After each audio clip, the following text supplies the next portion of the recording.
Hi, I'm Ms. Thompson. You might remember that I ran into copyright infringement trouble when I recorded an audiobook from Audible and uploaded it to YouTube for my students.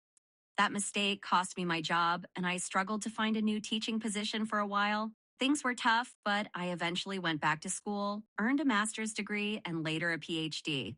I'm now a history professor and feel fortunate to have bounced back from my mistakes.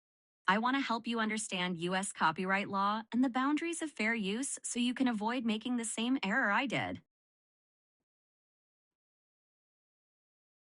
Professor Dubois was shocked to discover that his students were spending up to $300 on textbooks for his French literature course.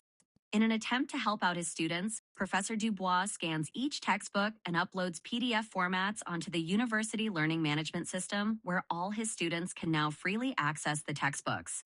Are Professor Dubois' actions legal under the Fair Use Clause? Under the Fair Use Clause,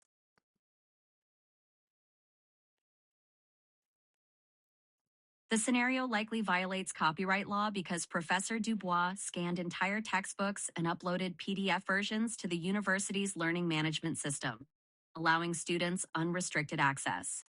This action exceeds the scope of fair use, which generally limits the amount of copyrighted material that can be reproduced for educational purposes. Fair use considers factors such as the purpose and character of the use, the nature of the work, the portion used relative to the whole, and the potential market impact.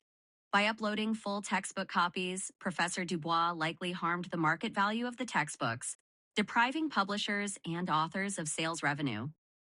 Professor Carter teaches a media course.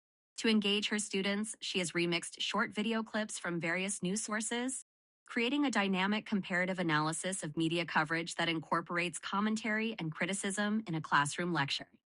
Does Professor Carter's creative approach violate copyright law?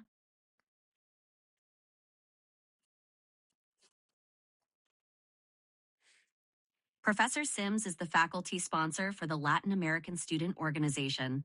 The club is hosting a welcome back party for all college students who wish to attend, and it will be held in the main plaza on campus. At the event, Professor Sims streams the entire Iconos album by Mark Anthony on loudspeakers that can be heard across campus. Will Professor Sims be in trouble for violating copyright law? Professor Sims is the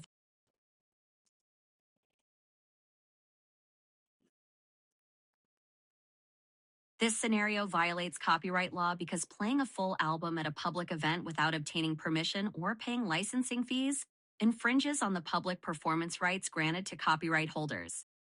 Music is protected under copyright, and public performances, including events hosted by student organizations on campus, typically require a license from organizations like ASCAP, BMI, or CSAC.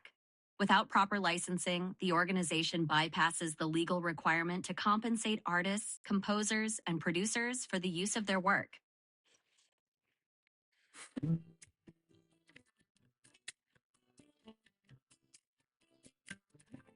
You've got a textbook, movie too. Wanna teach the kids, but what can you do? Copyrights a rule you've gotta obey. But fair use steps in to save the day. Fair use, baby, it's a little slice. Teaching, learning, ain't that nice? Keep it tight.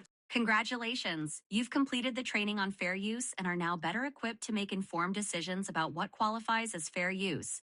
Remember, when in doubt, reach out.